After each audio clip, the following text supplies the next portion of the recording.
The mistress was seated in the family pew before Grace had finished walking up the aisle, and it was the seating, not the woman, that undid her. She would remember, long after, that she noticed the pew before she noticed the face in it, the good oak pew with the Ashcombe crest worked into the end panel, kept empty at every service for 40 years because no one but blood sat there. And today a stranger sat in it in blue silk with her gloved hands folded like a woman who belonged. She did not yet know what that folded stillness would cost her before the sun went down on Michaelmas Day. Had she known, she would have walked up the aisle regardless, because that was the shape of her, and it was already the shape she was about to prove, though not in the way anyone in that church expected. Julian stood at the rail with his back straight and his jaw set the way it set when he had decided something and would not be moved from it, and he did not look toward the pew even once, which she would later understand and could not, in that moment, forgive herself for missing. The vicar had his book open. The organ had gone quiet, the way organs go quiet when they are waiting to be told to begin again.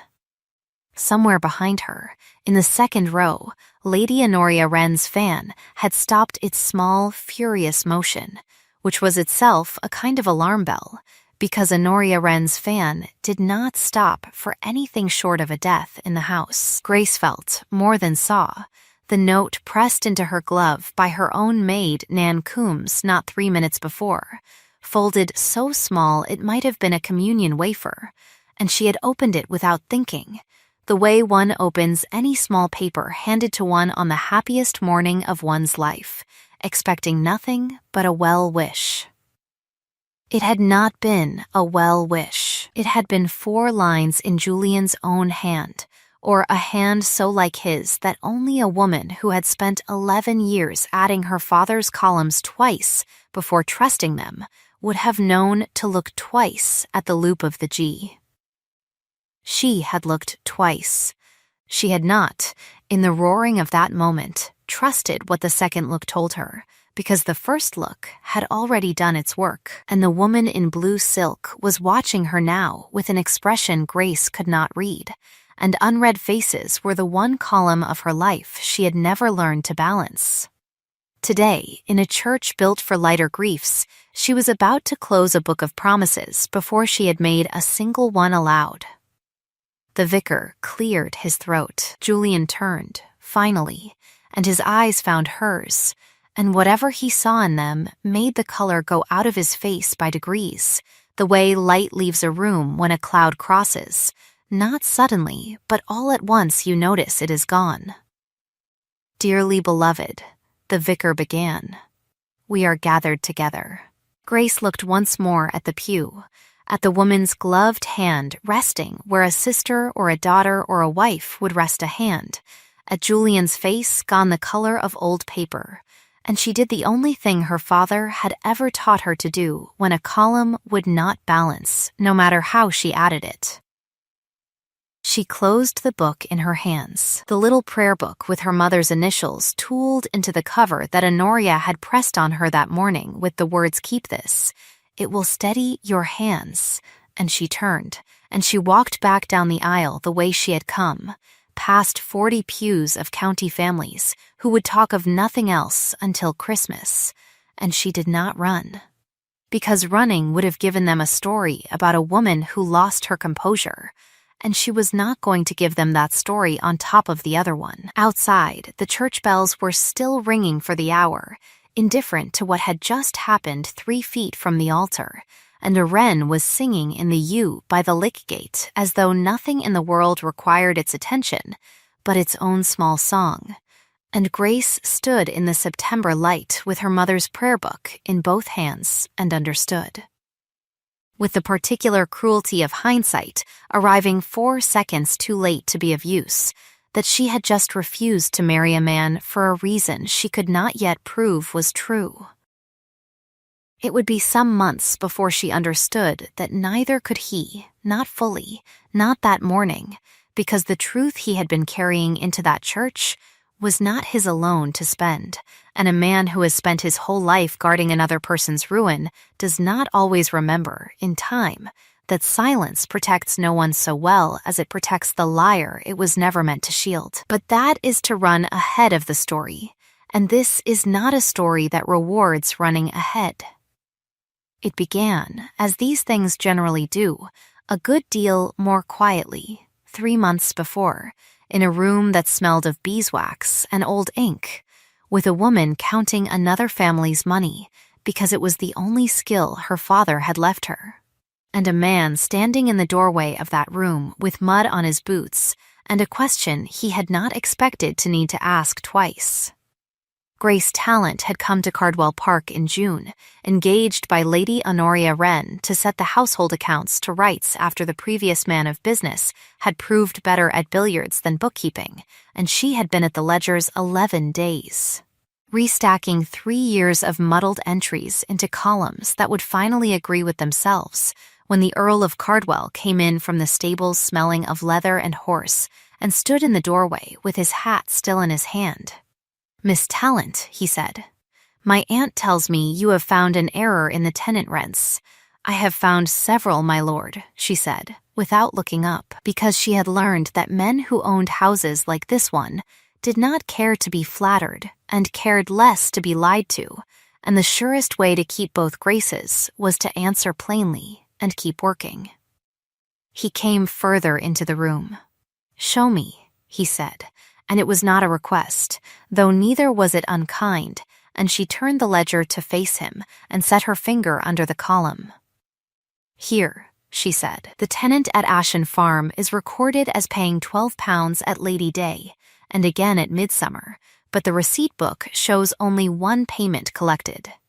Someone has entered the same £12 twice, either by carelessness or by design, and I have not yet decided which."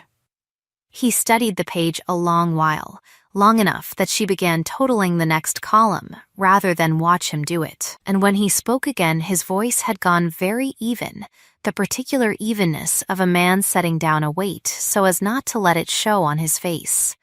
"Carelessness, I could forgive." "And design, my lord?" she asked. "Then I should want to know whose," he said, and closed the ledger himself, gently, the way a man closes a door he does not wish to slam. "You are frank, Miss Talent. My father kept books for a shipping house until he died of it," she said. "He taught me that a column will forgive you anything except being trusted before it is added twice." "And a face?" he asked, and there was, for the first time, something almost like humor at the corner of his mouth. "A face is worse," she said. "A column at least holds still while you count it." That earned her a longer look than she expected, and she did not flinch from it, because she had spent 11 days learning that this was a man who mistook stillness for weakness in no one, least of all in himself, and she preferred to be misjudged as bold than as biddable. "I will not ask you to take anything on faith you have not first been allowed to weigh," he said then, so quietly she almost missed it, and she did not understand that first week that he was not speaking only of ledgers. Lady Honoria, arriving in the doorway in time to catch the last of it, rapped her cane once against the floor, a habit that meant either delight or displeasure, and frequently both. "Well," she said, "you have found the one person in this county who will contradict you before breakfast. Julian, you had better marry her before someone less honest gets to you first." "My lord's aunt," Grace said afterward, alone with the ledgers again, "has a talent for saying the truest thing in the room as though it were a joke, so that no one has to decide whether to be alarmed by it." She did not yet know how often, in that house, jokes would turn out to be the truest things anyone dared to say aloud. The second time they spoke alone, it was raining, and he had come in from mending a strap of harness leather with his own hands rather than send for the saddler. "Because," he said, "a man ought to know how to mend what he depends upon," and she had looked at the calluses on his palm and thought that no earl of her father's imagining had ever had hands like that. You keep your own accounts too, she said, nodding at the estate books stacked beside her own private ledger, the one in which she recorded her wages and her small economies, because habits of care did not stop merely because the sums grew larger. I keep what I can see with my own eyes, he said. My father trusted a great deal to men he did not watch closely enough, and it cost this family more than money. What did it cost, my lord? She asked, and watched him decide, in real time, how much of the answer she was permitted. There is a debt from my father's years that I must settle before I am free to call myself entirely my own man, he said. I cannot yet tell you the shape of it. I am not free to, but I will tell you this much, so that you are not left guessing in the dark about my character. If nothing else, there is someone I am bound to protect, and the protecting is not dishonorable, whatever it may look like from the outside before it is finished. She turned that over as carefully as she turned over any figure that did not immediately reconcile. Bound how, my lord? By blood, he said, and by a promise made over a grave, and I will say no more of it tonight,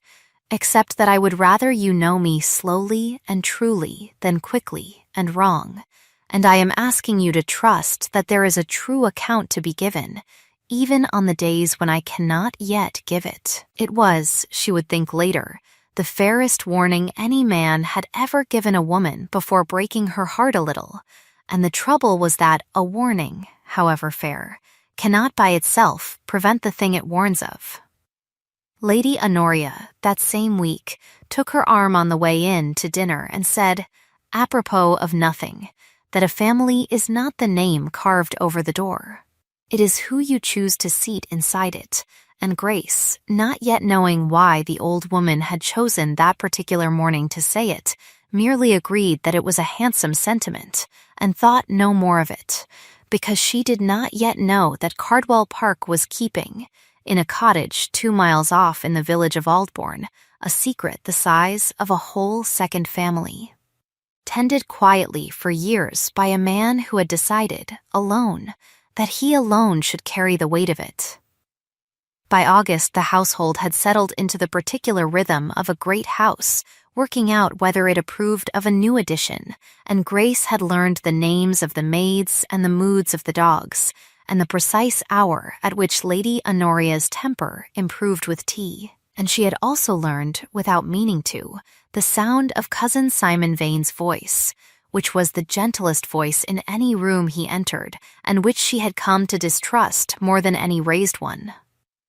Mr. Vane managed the estate's rents and its correspondence, and had done so competently by all report since before the old Earl died, and he had a way of complimenting a woman that left her feeling she had been quietly priced and found wanting. Miss Talent keeps such very tidy columns, he said one evening, for a woman raised to nothing grander than a merchant's back room. For a man raised to nothing grander than a steward's ledger, she replied. You keep remarkably fine cuffs, Mr. Vane, and watched him smooth them. An odd little vanity of a gesture, the smoothing of a cuff, before he answered with a smile that did not reach any part of his face above the mouth. I only observe, he said, that the Earl has grown fond of frank women of late. Frankness runs in this house, it seems, she said, and did not look away, and he inclined his head and left her to her columns, and it was some weeks before she understood that the flicker behind his eyes in that exchange had not been mere condescension, but something nearer to calculation, a man taking the measure of an obstacle rather than a curiosity. That same week, going over the quarter's accounts at Lady Honoria's request, she found, in among the tenant rents and the tradesmen's bills, a recurring entry for £18 a quarter, paid out under the Heading Garden annuity, to no name at all, only the initials R.F., and when she asked Mr. Vane about it, he told her, with the gentlest voice in the room, that it was an old pension left by the late Earl to a retired gardener's widow, a kindness continued out of loyalty. Nothing worth troubling the new countess over. She wrote it down and did not trouble anyone over it, because a woman new to a great house learns early which doors are locked out of neglect and which are locked on purpose, and she had not yet learned to tell the two apart in this particular house. She noticed only, and filed away the way she filed every unreconciled figure, that £18 was a great deal of pension for a gardener's widow, and that Mr. Vane's cuffs had wanted smoothing twice in the course of one short answer. It was in September. With the wedding 6 weeks off and the whole county already sharpening its gossip over the match, that Grace first heard the name Rosalind Fenn, and heard it the wrong way, which is to say she heard it through a closed door rather than an open one. She had gone to the estate office after dark to return a set of keys and found the door not quite shut and Julian's voice inside it. Low and urgent in a register she had never heard him use, saying, "You must let me do this my way, Rosalind. I have carried it alone long enough, and I will not have you carry the whole of it now on top of everything else." A woman's voice, younger than she expected, answered him with something too quiet to catch, and then his again gentler, "You are not asking to be spared. You are asking to remain invisible, and I understand why. God knows I understand why. But invisibility has a price too, and I think the reckoning for it has come whether either of us is ready or not." Grace withdrew from the door before she could hear more, ashamed of having heard even that much, and told herself, quite reasonably, that a man of affairs might have 100 unremarkable reasons to speak urgently with a woman named Rosalind behind a closed door, and that eavesdropping was a poor foundation for any conclusion, and she very nearly convinced herself of it. But that same night, unable to sleep, she took out her father's old lesson and applied it where it did not belong, adding the column of evidence twice in her head, the initials on the garden annuity, the low, urgent voice behind the door, the visits to Aldbourne that Julian made once a fortnight, and never explained beyond an old obligation of my father's, the fact that he had told her plainly there was someone he was bound to protect by blood and by a promise made over a grave. And the sum she arrived at was not the true sum, though it used all the true figures to arrive at the false one, which is, her father used to say, the most dangerous kind of error there is, the kind built entirely out of honest numbers wrongly placed. She said nothing of it to Julian. She told herself she was waiting for him to give her the account he had promised, slowly and truly, and she did not yet understand that a promise like that has its own deadline, unspoken but absolute, and that his was closing in on him a good deal faster than either of them knew. The blow came, as blows in that house tended to come, at a moment designed to look like kindness. Lady Honoria's oldest friend, a Mrs. Petch, given to charitable works and uncharitable conversation, called at Cardwell Park in the 3rd week of September, and drew Grace aside over the tea things with a particular gentleness reserved for delivering bad news to someone thought too innocent to have earned it plainly. "My dear," she said, "I would not for the world distress you before your wedding, but I have known this family 30 years, and I think a friend owes you the truth rather than the silence everyone else is keeping. The Earl visits a woman in Aldbourne, has done for years, pays her rent and her keep under his aunt's very roof accounts, and no one in this county has ever been told why, and I think it unkind that you should walk to that altar, the only person in the room who does not know her name." Grace set down her cup with great care, because her hands wished to shake, and she would not permit them. "What is her name?" she asked, and heard, for the second time, Rosalind. That evening she went to Julian directly, because, whatever else she was not a woman who let a wound fester unexamined, and she found him in the estate office with Simon Vane's ledgers spread before him, and a look on his face she had not seen before, the look of a man doing sums that refused to balance no matter how many times he added them. "I have heard a name today," she said. Rosalind Fenn. I should like you to tell me, plainly, who she is to you, because I find I have collected a great many true facts about her these last weeks and arranged them into a shape I do not think I can marry into blind. He looked at her a long moment, and she watched the calculation move behind his eyes, the same calculation, though she did not know it, that Simon Vane's cuff-smoothing courtesy always concealed,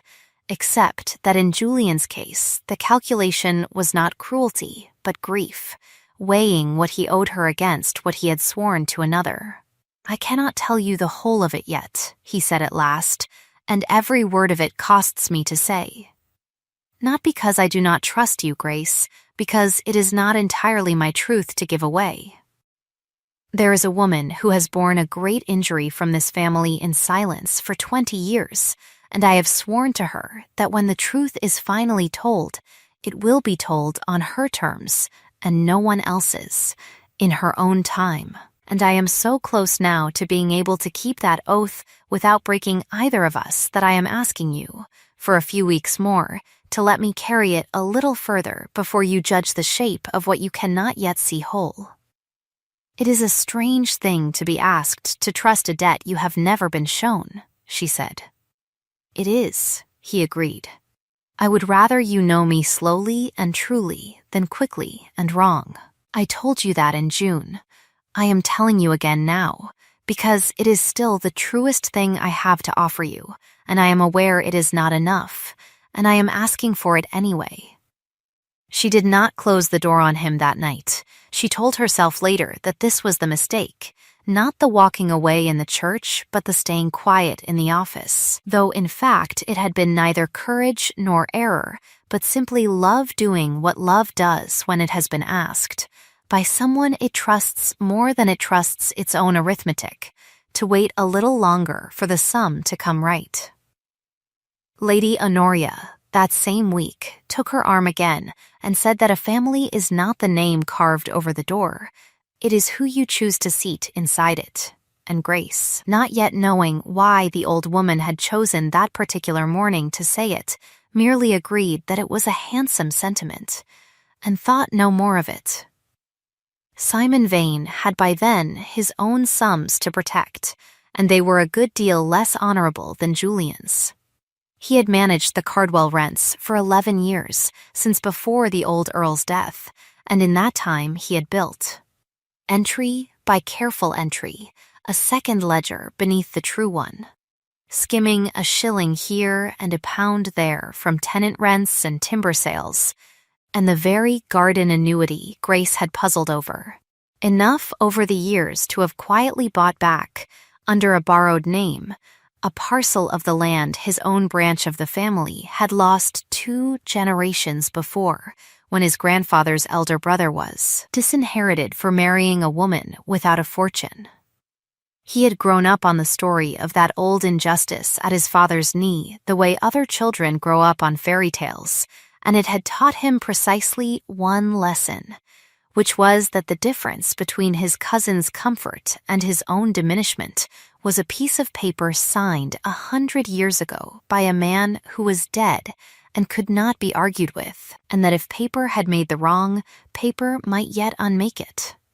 He had discovered Rosalind Fenn's existence 3 years before, quite by accident, going through the late Earl's private correspondence for the settlement of an old debt, and he had understood at once what he held, a bastard daughter of the old Earl's, born to a woman the family had disowned to her grave,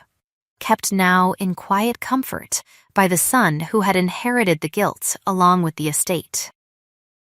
It was, Simon knew, precisely the kind of scandal that could ruin a family's standing in a county that forgave a great deal, but not hypocrisy dressed as virtue,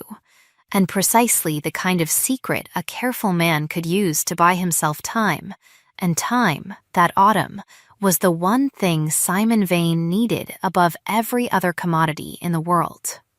Because the old Earl's will was explicit on one point above all others: if Julian was not lawfully married by his 30th birthday, which fell that year on Michaelmas Day, the management of the entire estate and its revenues would pass, for the whole of Julian's natural life, to the nearest adult male relation, named as contingent trustee, and that relation was Simon Vane.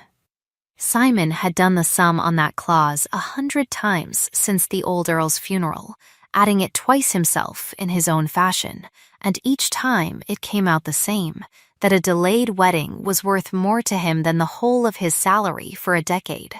and that a scandal large enough to make a bride's family withdraw its blessing, or a bride herself withdraw her hand, needed only to be timed correctly to do the work of 10 years' embezzlement in a single afternoon. He made his approach to Julian in the last week of September in the estate office, with the door shut and his voice at its gentlest. "Cousin," he said, "I have come across some old letters of your father's that I think you would rather the county did not see, concerning a Mrs. Fenn of Aldbourne and a certain young person she left behind her. I have no wish to be indelicate. I only observe that a man about to be married would find it inconvenient, at best, for such papers to find their way into idle hands before the wedding, and I am prepared to be discreet, as I have always been discreet, provided we can agree between us on some small accommodation regarding the management of the trust once you are married. An accommodation that costs you very little and spares us both a great deal of unpleasantness." Julian did not raise his voice. He had never needed to, in all the years Grace would come to know him, and he did not begin the habit now.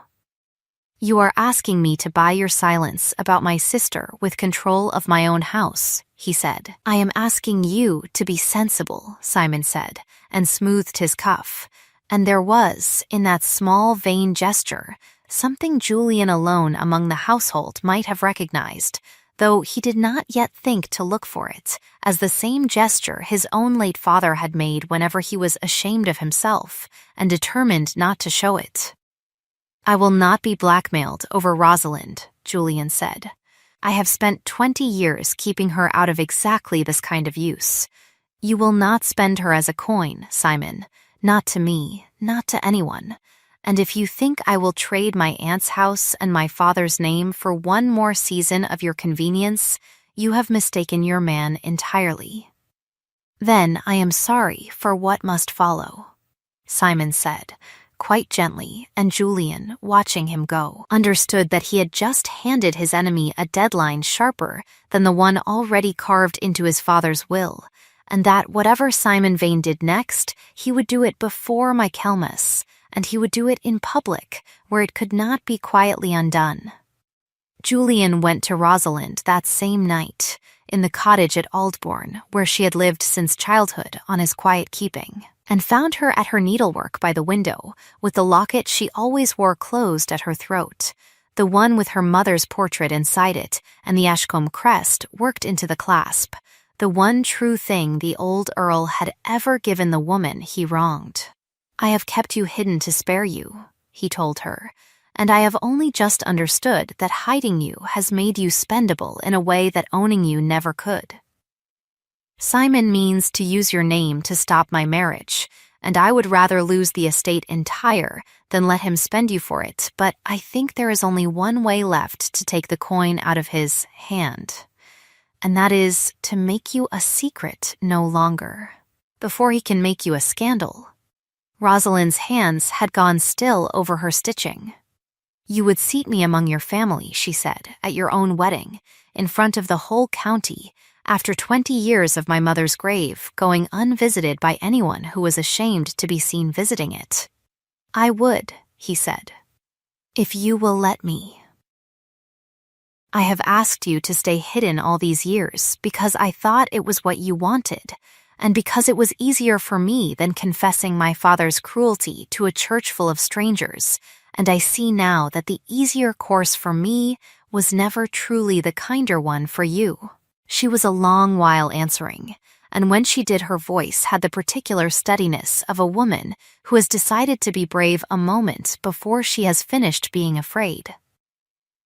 "Then, let it be at the wedding," she said, "in the family pew, where your mother's family always sat, because if I am to be looked at last, I would rather be looked at as someone's sister than as someone's shame. He had meant to tell Grace that same week. He had gone twice to find her with the words arranged, and twice been interrupted, once by his aunt's arrival with a question about the flowers, once by a message from the lawyer that could not wait, and each time he had told himself there would be another evening, not understanding that Simon Vane, having been refused, was no longer content merely to threaten, and that the days remaining before Michaelmas had narrowed to almost nothing. Simon Vane's clerk, a quiet young man named Thomas Reeve, who kept the estate's fair copies and owed a gambling debt to a man not known for his patience, was given, 4 days before the wedding, a single sheet of paper and a single instruction: copy this in his lordship's hand, as near as you are able, and say nothing to anyone of it, and your debt is discharged the same evening. The letter Reeve copied was Simon's own composition, 4 lines of the tenderest endearments addressed to my dearest R, promising a life together once certain difficulties were behind them, signed with a flourish that mimicked, well enough to deceive an unsuspecting eye, Julian's own hand. It was given, in turn, to Nan Coombs, Grace's own maid, with £10 and a story about a keepsake mislaid and wanting returned to its owner discreetly on the wedding morning, and Nan, who needed the £10 a great deal more than she needed to examine the story too closely, agreed to place it in Grace's glove before the ceremony, and say nothing more than that it had been found and ought to be seen before, not after, the vows were spoken. It was, Simon judged, adding the sum twice in his own careful fashion, a scheme requiring no violence, no forgery a court could easily unpick, and no player who could name him with certainty as its author, only a letter arriving at precisely the moment a stranger sat down in a pew reserved for family, so that 2 true and separate facts might collide in one heart and produce, between them, a false and devastating sum. He was not wrong about the arithmetic. He had simply, as men of his kind so often do, mistaken a woman's silence for the whole of her arithmetic, forgetting that Grace Talent had spent her whole life learning never to trust a column, however convincing, until she had added it a second time in quiet, and that the closing of a prayer book is not always the closing of a question. The days after the wedding that did not happen passed for Grace in the particular fog that follows any public wound, in which the body continues its ordinary business, dressing and eating and answering letters, while some other part of the self stands apart from all of it. Still standing in the church doorway, still holding the closed book. Lady Honoria took her in without a single question asked aloud, which was itself its own kind of mercy, and installed her in the small blue room at the end of the east passage with the words, "You will stay here until your own mind is settled, whatever that mind decides, and I will hear no argument about it from you or from my nephew." Julian came twice to the door of that room in the first 3 days, and was twice refused, not out of anger, Grace told herself, though anger was certainly present, but out of the same instinct that would not let her sign a ledger she had only added once. On the 3rd evening he did not knock but sent, instead, a single line by Lady Honoria's own hand. "I would not ask you to believe me on my word alone, not now. I am only asking you to let me show you the account, entire, before you close the book on it for good." It was, Grace thought, turning the letter over in the lamplight, precisely the promise he had made her in June, in the estate office, over a ledger neither of them had known yet would matter so much, and it undid her a little to be reminded that he had warned her, fairly, of exactly the weight she now found so unbearable. She did not answer that night. She sat instead with her father's old lesson, and forced herself, for the first time since the church, to add the column properly, out loud, alone, the way he had taught her, the letter in her glove, and where it had come from, the woman in the pew, and the stillness of her folded hands, which had not, on reflection, been the stillness of triumph, but something nearer to fright. Julian's face going the color of old paper, which a guilty man does not generally do at the moment his guilt is discovered, because a guilty man has had time to prepare his face, and an innocent one has not. And beneath all of it, the plain, unexamined fact that Nan Coombs had been unusually flush with coin that same week, enough to buy herself a new bonnet she could not otherwise have afforded. A fact Grace had noticed, and, in the noise of her own grief, entirely failed to add. She went to Simon Vane the following morning, not because she suspected him yet with any certainty, but because a woman who has been taught to distrust a column does not stop at distrusting the sum that hurt her. She distrusts every sum in the same hand, and Simon Vane kept every hand in that house that touched money. She found him in the estate office, composing correspondence with his usual gentle industry, and she set the forged letter on the desk before him without preamble. "I wonder, Miss Vane, whether you would look at this and tell me, in your professional capacity, whose hand you believe it to be," she said, and watched him. He glanced at it and smoothed his cuff, and said, without any visible disturbance at all, "Why, it looks very like his lordship's hand to me. Poor girl, I am sorry you have had to see it." "And do you make a habit," she asked, "of studying his lordship's hand so closely that you would know it at a glance, apart from your own bookkeeping?" "Naturally, Miss Talent, I countersign his correspondence weekly," he said, and it was a perfectly reasonable answer, delivered in a perfectly gentle voice, and it was only because she had spent 3 months learning to read the small, vain gesture of his cuff, the way she read a column that would not balance, that she understood, with a coldness that had nothing to do with the season. That she had just watched a guilty man tell the truth about his method while lying about his motive, and that the difference between the two was the whole of what she still needed to prove.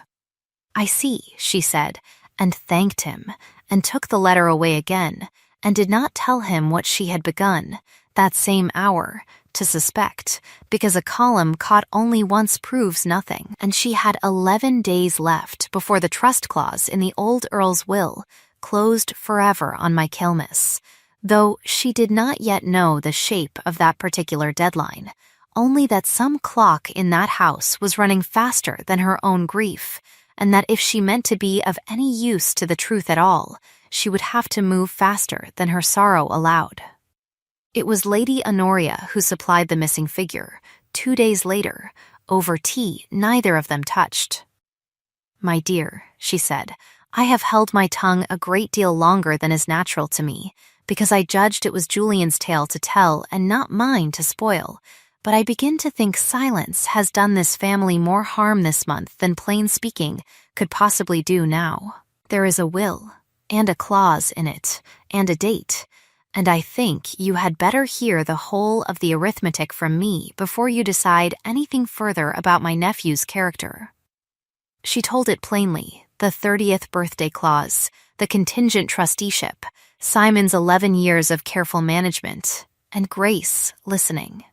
felt the last column of the sum arrange itself into a shape she could finally trust, because it explained not only what Simon Vane had to gain, but why he had needed the wedding stopped on that particular day, and no other. "And Rosalind Fenn," Grace said. "Is his sister," said Lady Honoria, quietly now, "the old Earl's daughter by a woman this family disowned to her grave, and my nephew has spent every shilling of discretion he owns protecting her from precisely the use Simon Vane has now made of her,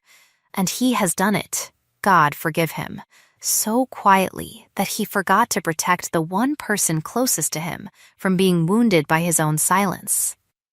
"Then I have been very stupid," Grace said. "You have been very young," said Lady Honoria, "which is a different failing and a kinder one, and it is not too late to be clever about it now, if you are willing to be." "I should like to see Mr. Vane's true ledgers," Grace said, "the ones beneath the ones he shows the family, because a man who forges a letter in another man's hand has generally had a great deal of practice forging other things first, and I do not believe I am the only column in this house he has ever doubled. Lady Honoria's fan, for the first time in days, began its small, furious motion again, which Grace had learned to recognize, by now, as the sound of an old woman deciding to be dangerous. It was Cordelia Vane, of all people, who opened the door that Grace could not open herself. Simon's sister had disliked Grace on sight, months before, judging her a companion's daughter reaching above a station she had no right to occupy, and had said as much, more than once, in company calculated to sting, and Grace had never expected help from that quarter and asked for none. But Cordelia had watched her brother closely enough, over 11 years of sharing his house and his confidences, to have long suspected what his gentleness concealed, and she had watched, too, the wedding that did not happen. And something in the sight of a woman walking alone back down an aisle in front of 40 families who would talk of nothing else until Christmas had lodged itself uncomfortably close to her own conscience. She came to the blue room at the end of the East Passage on a wet evening near the end of the week, and stood in the doorway a long moment before she spoke. "I have despised you rather thoroughly since June," she said, "which I imagine you noticed, and I have come to tell you that I believe I have despised the wrong person for the wrong reason, and I find I do not care for the taste of that discovery, but I would rather swallow it than let it sit. My brother keeps a second set of books in the false bottom of the deed box in the estate office," she said. "I have known it for 2 years and told no one, because he is my brother, and because I judged, wrongly, that his sins were his own business and none of mine to weigh. I judge differently now. I will not steal them for you, but I will tell you where they are, and I will stand as a witness to having told you, if it comes to that, because I find I would rather be the kind of woman who corrects a debt late than the kind who never corrects it at all." It was, Grace thought, watching her go, the first wholly honest thing Cordelia Vane had ever said to her, and she recognized in it, without yet having the words for the recognition, the particular shape of a person choosing, at real cost to her own comfort, to add a column she had long preferred to leave untotaled.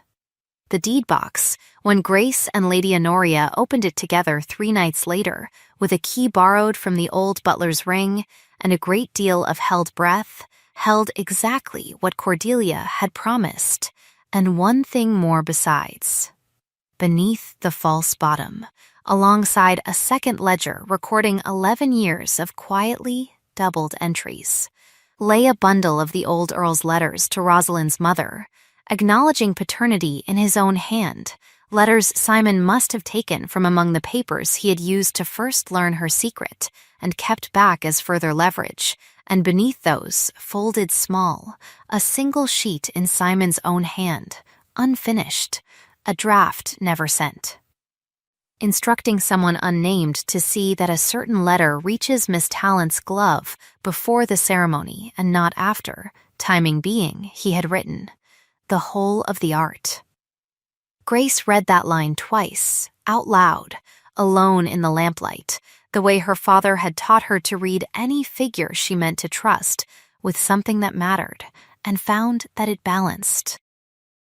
She sat with it a long while before she went to find Julian, not because she doubted any longer what it proved, but because she wished, for her own sake as much as his, to be entirely certain of her own arithmetic before she let it change anything further between them.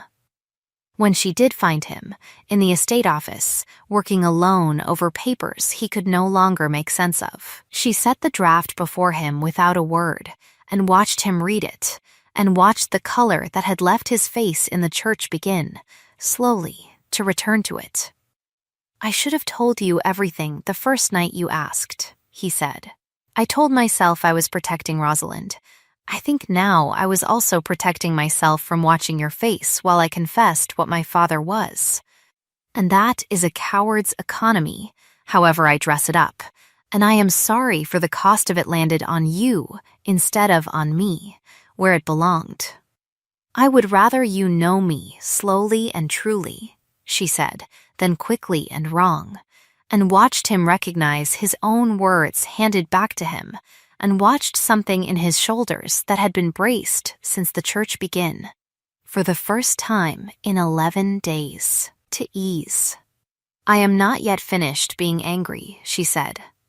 But I have added the column twice now, and I find it balances in your favor, and I think there is a reckoning still owed in that church, in front of the same 40 families, before either of us is entitled to be at peace about it. They brought Simon Vane to account 9 days later, on a Sunday, in the same church, before as much of the same congregation as could be gathered on a fortnight's notice, because Lady Honoria had judged, correctly, that a wrong done publicly required its undoing to be public too, and had arranged the whole of it with the local magistrate, a level, unhurried man named Mr. Aldous, who had known the family 30 years and owed his honesty to no one's favor. They did not call it a trial, because no crime had yet been formally charged, only a family matter requiring witnesses, but it wore, by the time the doors were shut, every feature of one.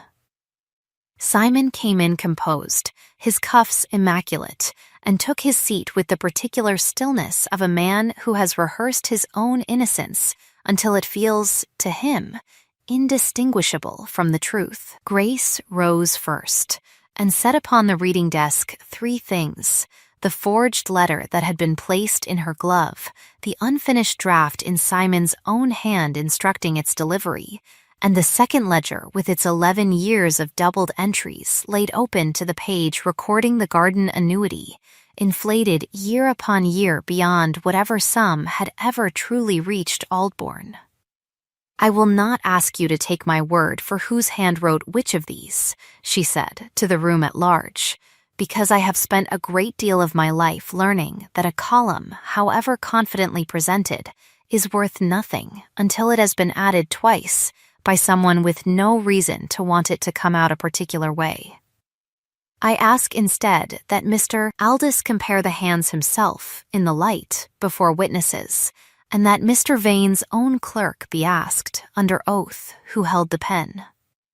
Thomas Reeve, brought forward pale and shaking, held out a full quarter-minute under Mr. Aldous's single quiet question, who instructed you to copy his lordship's hand, and for what payment.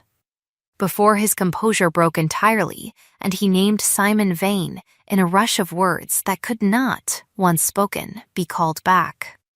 A murmur went through the church like wind finding a gap in a hedge. Simon did not rise,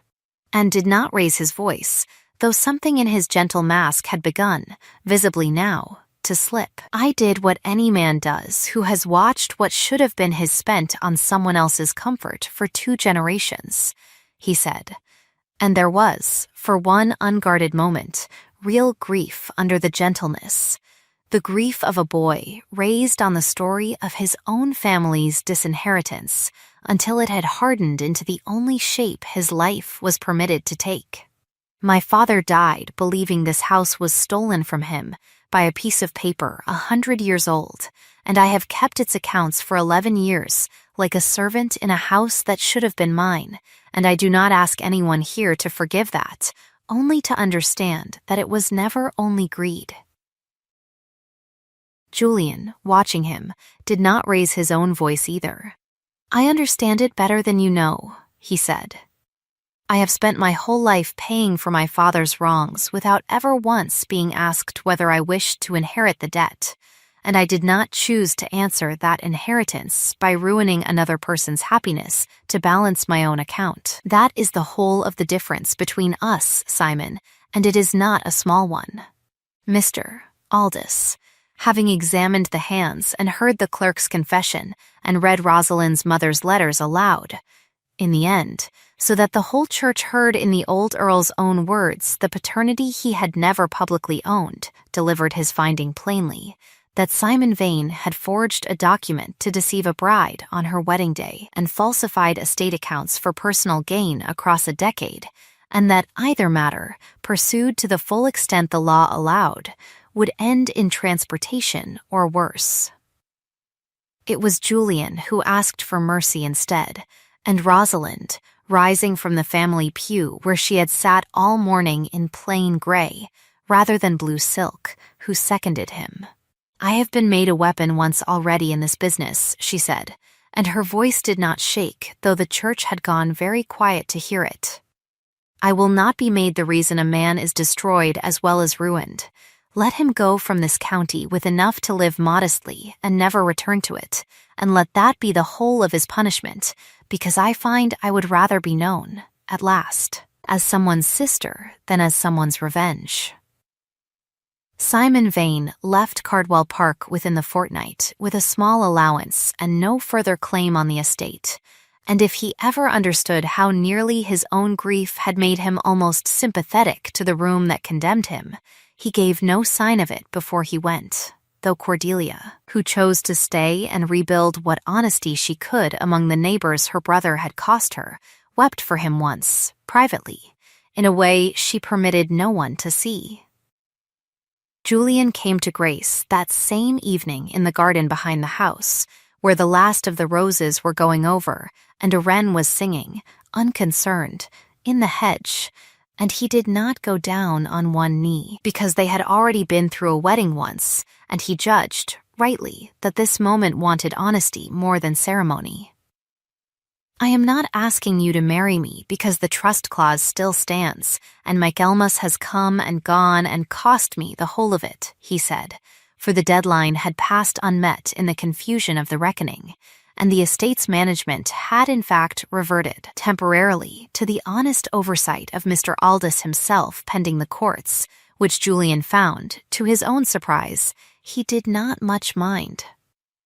"I have lost the house's free management for now, and I find I would rather lose it twice over than have you think, for even 1 hour, that you are the means by which I am trying to win it back. I am asking you to marry me because you are the one person in my life who has never once let me get away with an unadded column, and because I would rather be poor and honestly loved than rich and quietly forgiven. And because I have carried enough of other people's secrets alone to have learned, finally, the difference between protecting someone and simply failing to trust them with the truth. Marry me then, for no better reason than that you wish it," she said. "It is the only reason I will take, now or ever, from any man, and I have added that particular column more times than any other in my life, and it still comes out the same." "A family," said Lady Honoria, arriving with her cane and her fan and impeccable timing, "is not the name carved over a door. It is who you choose to seat inside it, and I have said as much to this girl since June, though she was too busy being right about ledgers to hear me being right about people." They were married the second time in October, quietly, in the same church, with no more than 30 guests and no pew left empty on either side, Rosalind seated among the family without a single blue silk gown or a single folded glove of falsehood anywhere near her, and Nan Coombs, who had wept and confessed her own small part in the scheme and been forgiven on the condition of honest service, ever after cried openly through the whole of the vows and blamed it, unconvincingly, on the incense. Thomas Reeve paid off his debt honestly at last, in the new steward's employ, a post Mr. Aldous saw fit to grant him once his gambling was behind him. Cordelia Vane married, the following spring, a quiet widowed farmer 3 parishes over, who had never once heard of the scandal and did not care to when he did, and wrote to Grace once a year afterward, faithfully, with news of her children and no trace left of her old disdain. Rosalind kept her cottage at Aldbourne, but was seen, from that autumn forward, At every dinner and every service the family attended, her locket worn openly now at her throat instead of hidden beneath her collar, and she painted, in time, a portrait of her mother from memory and hung it in the gallery beside the old Earl's, which Julian judged, when he first saw it finished, the truest reconciliation the house had ever managed. A year turned, almost to the week, and on a bright Michaelmas morning, very like the one that had nearly broken her, Grace walked into that same church again, this time simply to hear the harvest service, with a child not yet 3 months old asleep against her shoulder, and paused, as she always paused now, at the family pew, and found Rosalind already seated there with room left beside her, and took it, and reached back without turning to draw Julian in after her, and thought, watching the light fall through the high windows onto 4 generations of one imperfect, honestly kept family, that a family is not, after all, the name carved over any door, but who you choose, in the end, to seat beside you, and choose again every ordinary Sunday afterward for no better reason than that you wish it. And if this story warmed you the way a well-kept house warms a traveler who was not sure of his welcome, you know already where to find us of an evening, here at the Hearth and Ledger, where the kettle is always on and a chair is always kept by the fire for one more. Tell me, in the room below, which moment you would have forgiven first, the ledger or the letter, and stay a while longer if you can spare it, and keep your place among us by subscribing so the fire is lit again next time we have a story worth telling. Sleep well tonight, and add your own columns twice before you believe the worst of anyone you love.